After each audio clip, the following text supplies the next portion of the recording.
Gonzaga is still interested in Jose Perez and Jeremiah Williams in the transfer portal, but if those options fall apart, they could turn to Boston College guard Demarr Langford to fill out the rotation. Who is he and why would he be a good fit in Spokane? Let's discuss. You are Locked On Zags, your daily podcast on the Gonzaga Bulldogs. Part of the Locked On Podcast Network. Your team every day.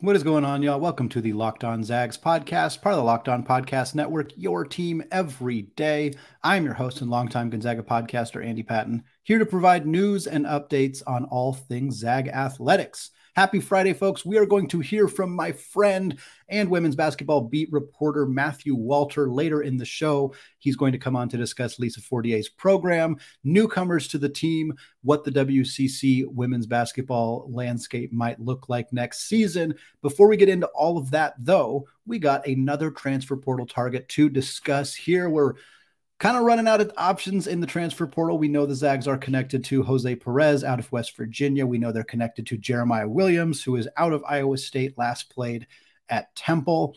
And it feels like the Zags are looking to add at least one more player. They have 3 open scholarships. And it feels like one of those scholarships is going to go to a player who might actually fit into next year's rotation, the way that both Perez and Williams likely would. Outside of those 2 guys and Noah Williams from the University of Washington, who we discussed on a recent episode, you everyday listeners almost certainly heard us talk about that. Outside of those guys, we're kind of running low on options. And in fact, for those of you who are watching on YouTube, you'll see when we do the interview with Matthew that I had another player in mind that I wanted to talk about, a guy named Myron Gardner, who is listed as being available in the transfer portal. He has actually gone pro, so I had to switch gears, talk about Demarr Langford here. And Demarr Langford would be a solid fit. Again, we're talking, there's not a lot of guys left who I think would really contribute to Gonzaga next year, but Langford I think could. He's a 6'5" guard. He's from New Hampshire. He spent the last 3 seasons at Boston College. And when he went to join the Eagles, he was a 4-star recruit and was considered like a pretty good get for Boston College. Boston College, of course, in the ACC, one of the premier basketball conferences in America, but not a program that has had a lot of success. So for them to land a 4-star player, a local talent 4-star kid, was a pretty big deal for them. And in his freshman season, in that 2020-2021 campaign, he was very solid in 18 games. He dealt with injuries. He started the season on the bench, worked his way into the starting lineup, started 9 of those 18 games, averaged 6.7 points, 4.2 rebounds, 1.4 assists, and 1.1 steals. He had 19 points against Notre Dame in a conference game, shot 45% on 2s, only 23.5% on 3s. And look, I'll just tell you right now, folks, Demarr Langford is not a 3-point shooter. He has taken 62 in his 3-year career. He's made 16 threes in 3 years. That is it. That is it. Not a 3-point shooter. Just want to get that out of the way right now. And then in the 2021-22 season, we saw him really blossom.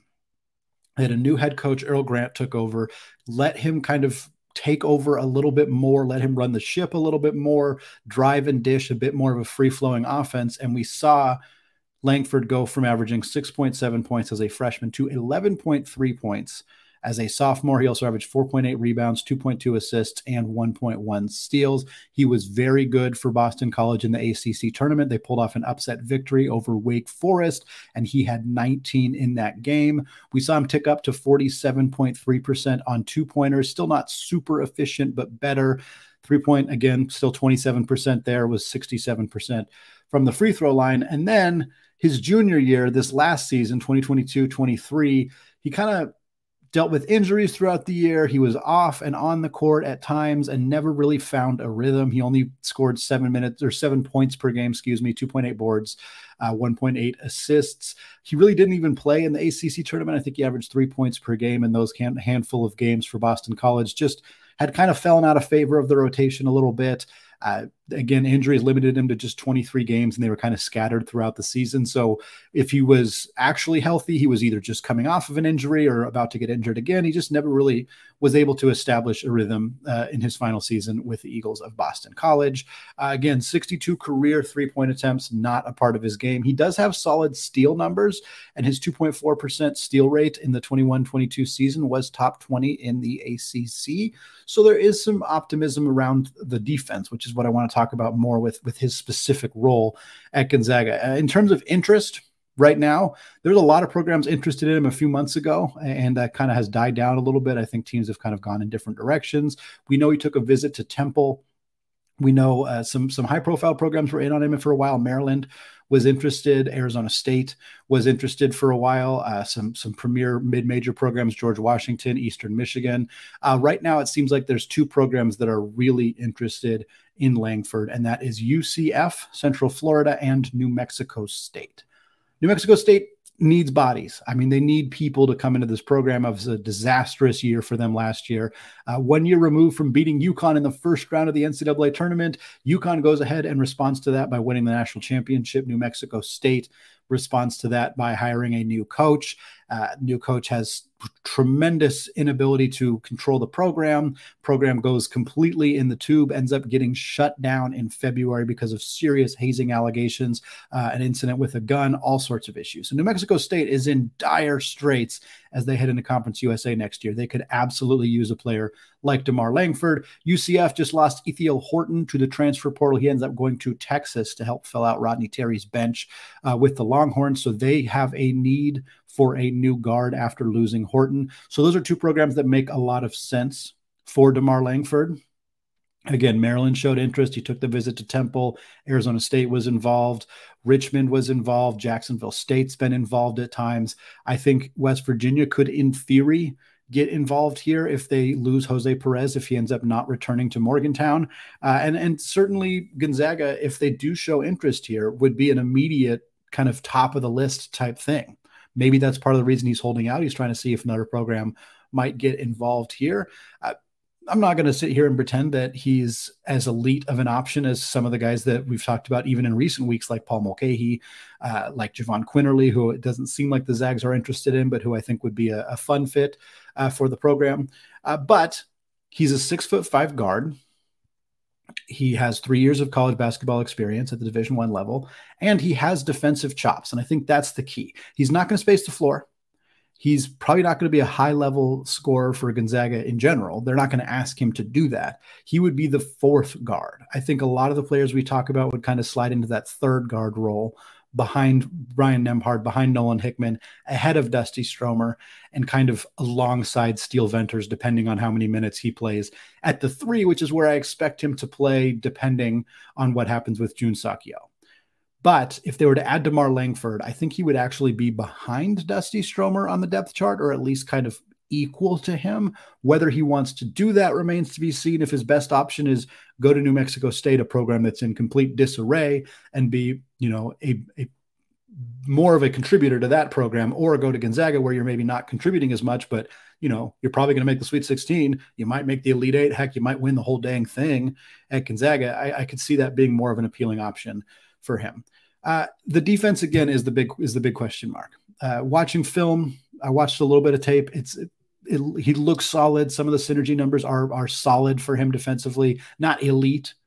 I think Jose Perez would be a better addition. I think Joe Toussaint would have been a better addition. Unfortunately, he went to Texas Tech, so they don't end up getting him there. But I do think that he's a player that, if he can come in, if he can be a good point of attack defender, if he can harass opposing guards on the perimeter kind of play. I mean, he's spent 3 years guarding ACC guards, really talented players at Duke, at North Carolina, at Miami. And so he has that experience of knowing what those guys are like. And there's really talented guards in the WCC. We've talked about that a bunch on this podcast about how good the WCC guards are. And so for him to have that experience, to have productive steal numbers, to have the size and frame to be one of the bigger guards in the WCC. I think if that's kind of the whole package, that's still enough for Gonzaga to say, hey, you're our guy as our fourth guard, 8, 12, 15 maybe minutes per game, probably not consistently that, but 8 to 10 minutes per game. hound guys on defense, pick up a couple fouls, get out in transition a few times for some easy buckets. Like if that's the role, we've talked a lot about trying to replace Malachi Smith. I'm not going to pretend that Demarr Langford is a full-on replacement for Malachi Smith. But if you feel that either Yo or Stromer can take on a bigger role next year, and you maybe don't need somebody to fill that full-on WCC sixth man of the year microwave scorer off the bench role that you had in Malachi Smith, but you just want somebody to come in and provide some veteran experience, provide some leadership, provide some defensive chops, Demarr Langford could be your guy. And in a time in college basketball offseason when there really aren't a lot of guys out there, there aren't a lot of options, Langford represents somebody who, if the staff feels good about his defensive instincts, could be a player that they replace. They pop on the roster, give him one of the scholarship spots, and have him fill a valuable, albeit limited role for the Bulldogs in the upcoming season. But we're going to close up the show discussing Gonzaga's women's basketball new additions, how they are scheduling this year, and what their competition is going to look like in the WCC. All of that coming up after a word from today's sponsor, eBay Motors. For a championship team, it is all about making sure every player is a perfect fit. And it is the same when it comes to your vehicle. Every part needs to fit just right. So the next time you need parts and accessories, head to eBay Motors. With eBay's guaranteed fit, you can be sure every part you need fits right the first time around. Just add your ride to My Garage and look for the green check to know the part will fit, or you get your money back. Because just like in sports, confidence is the name of the game when you shop on eBay Motors. And with over 122 million parts to choose from, you'll be back in the game in no time. After all, it's easy to bring home a win when the right parts are guaranteed. Get the right parts, the right fit, and the right prices on ebaymotors.com. Let's ride. eBay's guaranteed fit is only available to U.S. customers and eligible items only. Exclusions do apply. All right, folks, I want to thank all of you for making Locked On Zags your first listen or your first watch of the day. Shout out to those everyday listeners on YouTube as well. We got more fantastic stuff coming your way next week as we look at the Summer League recap. We look more at the transfer portal. We continue to talk about conference realignment as well. For now, though, let's get into our fantastic conversation with my friend Matthew Walter, all about Lisa Fortier and the Gonzaga women's basketball program, coming up right now. Well, I'm thrilled to be joined today by Matthew Walter. Matt covers the WCC for women's basketball at The Next Hoops. He also covers the Pac-12, also covers the Las Vegas Aces. If you guys have not checked out The Next, is a fantastic website covering all things women basketball, started by Howard Megdal, who is also one of the hosts of the Locked On Women's Basketball podcast. Matt, thank you so much for taking the time to come on the show and get a great show to talk about some Gonzaga women's basketball here. Yeah, always happy to come on and talk about Gonzaga and the WCC, one of my favorite conferences. So always happy to join on with you, Andy. Well, appreciate it. Well, one of the main stories, and we'll talk about this momentarily for the women's basketball team, is that there isn't really a lot of turnover. There's not a lot of new players, not a lot of players exiting, not a lot of players coming in. It looks like it's going to be kind of the same roster. And I want to talk about that, but I also do want to talk about what newness there is going to be on Gonzaga's roster, namely the addition of Utah transfer Naya Ojukwu. Ojukwu was the Idaho Gatorade Player of the Year in the state of Idaho. Fantastic production there. Ends up going to Utah. Doesn't play much as a freshman because of injury. Only gets into 4 games, averages about 3 and 2. Now she transfers over to Gonzaga. Of course, the last time a player from Utah transferred to Gonzaga, it was Brenna Maxwell, and she was absolutely phenomenal for Lisa Fortier's team last year. Probably too high of expectations to put on Ojukwu, at least not in her first season in Spokane, but I'm curious what you think about bringing Ojukwu in to join this Gonzaga team. Yeah, I mean, she's a super athletic player, right? 6 feet tall, can really attack the basket, score around the rim. And I think, you know, at the mid-major level, right, there are not a lot of sort of what we call tweener players, right? She's not a guard. She's not a forward. She sort of can do a little bit of both. She can guard a lot of different positions. She's very athletic, again, really good at attacking the basket. So that's the kind of thing that doesn't exist a lot at the mid-major level. And those are the kind of kids you want to get if you're trying to compete at a higher level, which Gonzaga is every year, right? They're trying to compete with the kind of teams that, you know, want to host the NCAA tournament, want to get a top 6-5 seed. And so adding kids that can guard every position when you're playing against non-conference opponents that can get to the basket pretty easily. And again, like you said, that's Idaho Gatorade Basketball Player of the Year. And I'm thinking of another one in Beyonce B, who was at Idaho, just transferred up to Washington State. She was the Idaho Gatorade Player of the Year. Just the kind of quality of talent. It's, again, those are not a lot of kind of players that you get at the mid-major level. So when you have an opportunity to get someone who has such a pedigree degree, and again, can really do a lot of different things for your program, do a lot of different things on the floor. And, she's not going to be asked to do a lot right away, right? This is a team full of returning talent, so there's not a lot of pressure on her to step in right away and make plays. She can learn the system and she can fill in where she needs, and she'll develop as she's only going to be in her second season as a sophomore. She'll have lots of time to develop and grow in this Gonzaga program. And it's somebody who, Fortier and her staff can coach and develop, and is one of, another great star at Gonzaga, but she's a great fit just because she can do a lot of different things. And she plays a position that doesn't really exist at the mid-major level. Yeah. I think that's exactly right. I think being able to bring somebody in who can develop within the system and isn't necessarily, again, Maxwell was asked to do a lot right away, but she also had she'd been a double-digit scorer for 3 years already in her college career. Ojukwu is going to be asked to do a lot less, but we've seen Gonzaga's development works wonders for players who are willing to spend 2, 3, 4 years in the program. And she certainly seems like somebody who could benefit from that. And not the only person on the roster who I think might be benefited from that as well. And that's kind of where I wanted to go next, Matt, is talk about Bree Salenbien, who's healthy, allegedly, and missed all of last year with a knee injury. But she was the highest rated recruit in Gonzaga women's basketball history. When she joined the team, she came out of the class of 2021. She was the 7th ranked guard in the entire class, 44th ranked player in the class, according to ESPN. She placed 29 games as a freshman in that 21-22 season. Didn't play a ton, about 9 minutes per game. We just kind of saw flashes from her, and then she misses an entire season with the knee injury. But now it sounds like she's healthy. She's coming into a team, like you said, that has a bunch of continuity with the Trung twins coming back, with Maxwell coming back, Vonnie Ejim, etc. So I'm not sure that there's a ton of playing time magically open, but this is a person who had a ton of pedigree coming out of high school. I'm curious if you think that we're going to see an increased role for Salenbien next season and what that might look like for Fortier's team.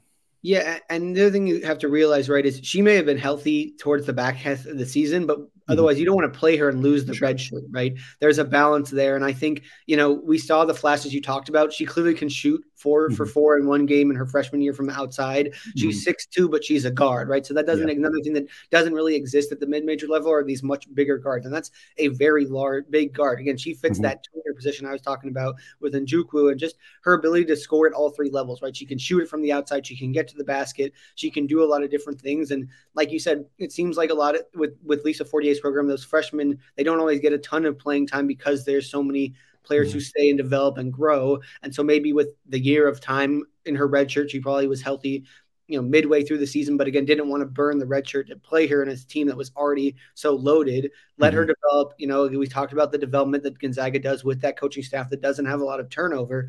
And I think that's another player who, if she can develop the right way and can give you different looks, right? That's the thing at this level, is putting on lineups out there that can give you a different look. So putting her into play at the 3 or the 4 at 6'2", who can shoot the ball, that's a different look. Like she can screen and pop and do different things that you maybe don't have with a Vonnie Ejim or an Eliza Hollingsworth, right? And that allows you just to give other teams different looks in different situations, whether you're playing, Arizona in a non-conference game or you're playing against Portland in WCC play. It gives you different looks against different teams who do different things on the defensive side of the ball.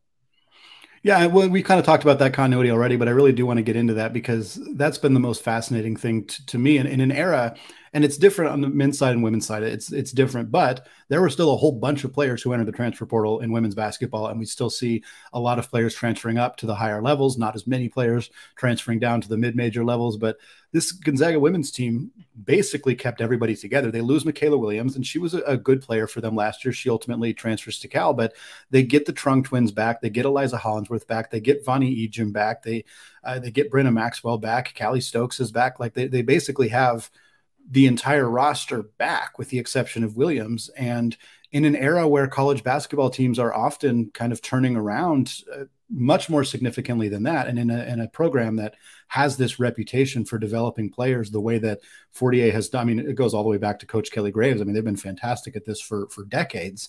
And now you have this roster that's going to be experienced, that's going to be a little bit older than a lot of the teams in the conference, and that has played together more than most teams in all of college basketball. How important do you think that is for Gonzaga, for women's basketball in general? Just how impactful do you think it'll be that this team has played together so much already in their careers? I mean, it means a lot. And I think, a lot of that goes to Fortier and the job that she's done. And I talked to her about it last year at Media Day, but just keeping coaching staffs together, right? Yeah. You get recruited a lot of the time as a kid by an assistant coach. You don't get to the head coach unless you're a high level kid, unless you're on your visit. The assistant coach is the ones you're talking to most of the time, every single day. And to have the same assistant coaches year over year over year, it just allows you to build and develop relationships. And that's what I think has allowed Gonzaga to keep these kids and to make things work, is they're building and developing relationships year over year, day over day, time after time with these kids, and it makes them want to stay. And Fortier has done a great job of building a family atmosphere at Gonzaga, right? So many of these kids, those kids that I talk about, we like it here because Coach Fortier makes us feel valued. Gonzaga makes us feel valued and wanted. And that's what kids want nowadays. They want a chance to develop and grow. And I think they see the history, right? They see the kind of players that they've developed, the Melody Kemptons, all the players that have come through this program at different levels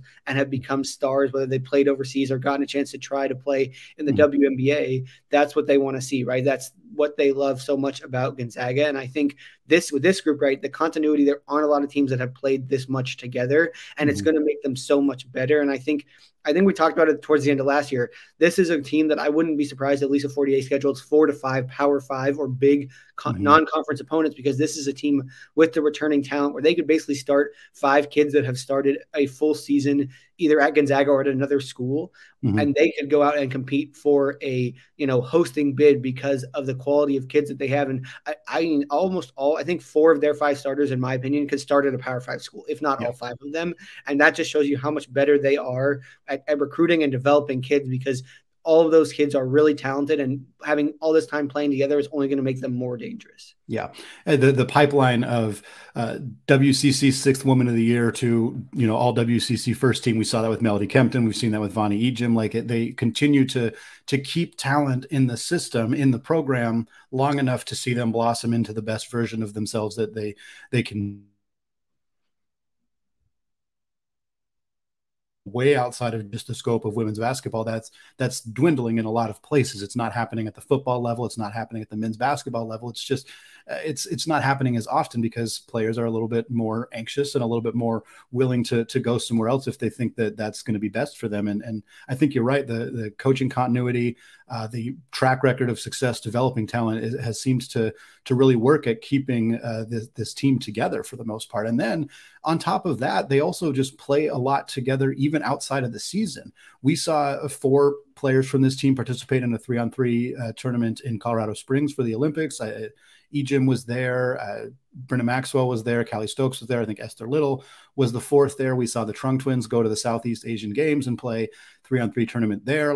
They're continuing to play together. And now they have an international trip together as well. In August, they're going to go to Greece and they're going to go to the Montenegro, I believe. And I know I spoke with Callie Stokes on a podcast a few weeks ago, kind of talking about how excited they are for this trip and this opportunity to play some international games, play some other opponents. But it really feels like Fortier and the staff are just kind of hammering home, getting this team as cohesive together as possible, leading into what should be an exciting season next year. But, I think having that kind of continuity should help them hit the ground running and be solid from day one. Yeah. And, so many kids I've talked to talk about the experiences of those international trips that you're talking about and how much it brings a group together, about doing some of the experiences they get to do in other countries, seeing things that most kids normally don't get to see at this age.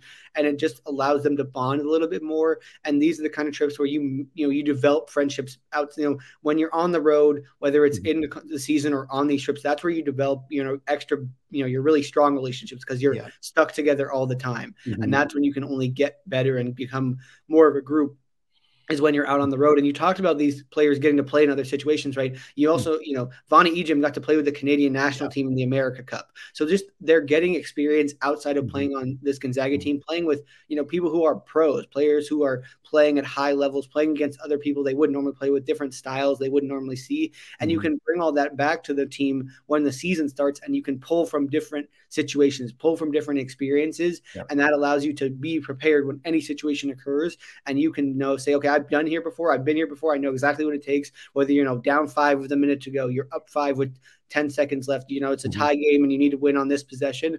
Everybody's been in these situations and they know what it takes in that moment to get the win, thanks to all the previous experiences, whether it's overseas with your national team playing 3-on-3, and that can only help a group as the season starts and goes from day one.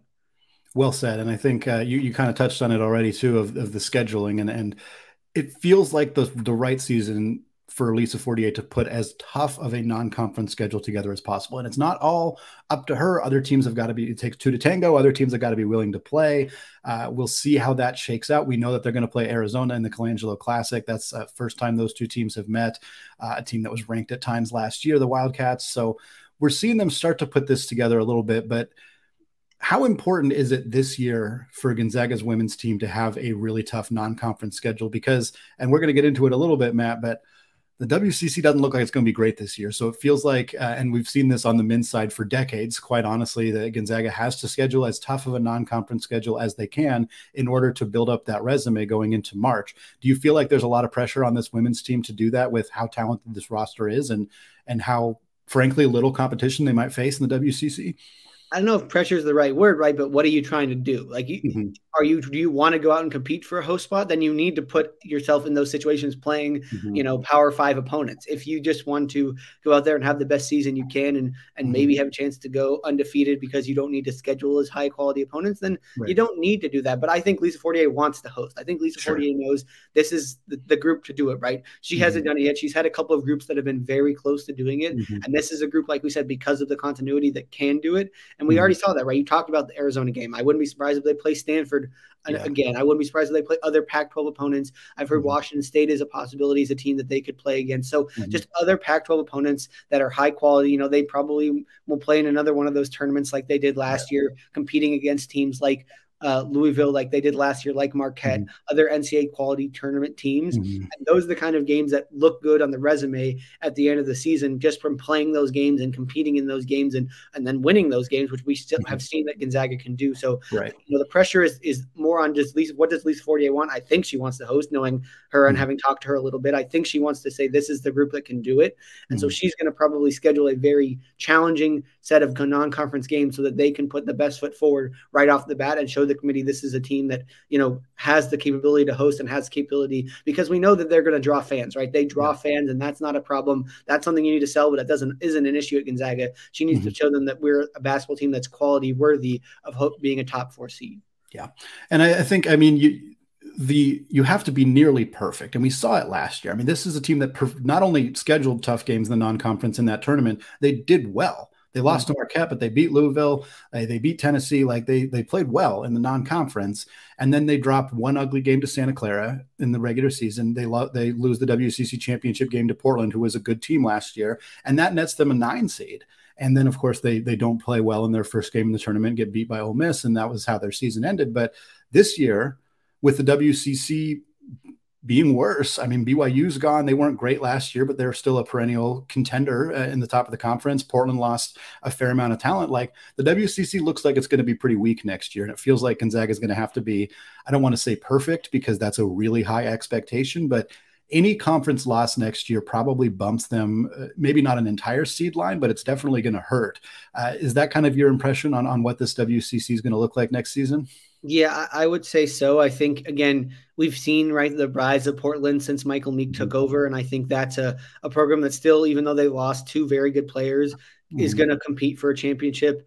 You said BYU has left. San Diego, which was the number 3 team in the conference last year, loses a lot of scoring. Same thing with San Francisco, the number 4 team. So I just don't know. There's a lot of new, 2 new head coaches. You have a lot of roster turnover with the transfer portal, with graduation as we get towards the back end of these COVID years for a lot of these players. And so there aren't a lot of teams with consistency, with the continuity that Gonzaga has. Pacific is one program that has some continuity, that brings back 4 or 5 starters, just like Gonzaga. So that's sort of where you're looking at, okay, who's going to bring back that kind of talent? Pacific, Portland brings back 2 to 3 starters. And they add a transfer from San Francisco who was a 10-point a game scorer. So there are some teams that will be able to be competitive, and I think will also schedule themselves in a way where they can at least not look like a bad loss. And again, like Gonzaga, you just can't lose to a team outside that top 100 net. I think because of the kind of team you are, if you go on the road and lose to a team in the 75 net range, like that's not a bad loss, because that's a team that's trying to be a bubble team, right? That's a team that thinks if they play well, they can be a bubble team. And it's more of, you can't lose at home, number one, and number two, you can't lose to a team that's going to finish outside that net 100. And so those are really the things that, like, making sure you don't lose bad games, like that Santa Clara loss on the road to a team that ended up not even winning a WCC tournament, or won one, or even not one WCC tournament game last year. So those are the really important ones that you can't afford to lose. And then, like you said, it's being perfect not only in the regular season and win the regular season, but then finishing it off with a tournament championship, because then that way you can say, okay, we didn't lose to anybody in this league. And yes, it was down, but we won every single game. And that way we showed we're the best team in this league. And that's what, it's very rare that you see a top 4 seed that didn't somehow win their conference. There's obviously a lot of teams that get there, but especially from the mid-major level, you need to be, competing and winning your conference championship if you want to be a host seed. Yeah. Matt, thank you so much for taking the time to come on the show. I always appreciate getting a look not only inside this women's basketball program at Gonzaga, but inside the WCC as well. I appreciate the expertise and looking forward to what should be a really fun season for Coach Lisa Fortier in that program. Yeah, I was happy to join you, Andy.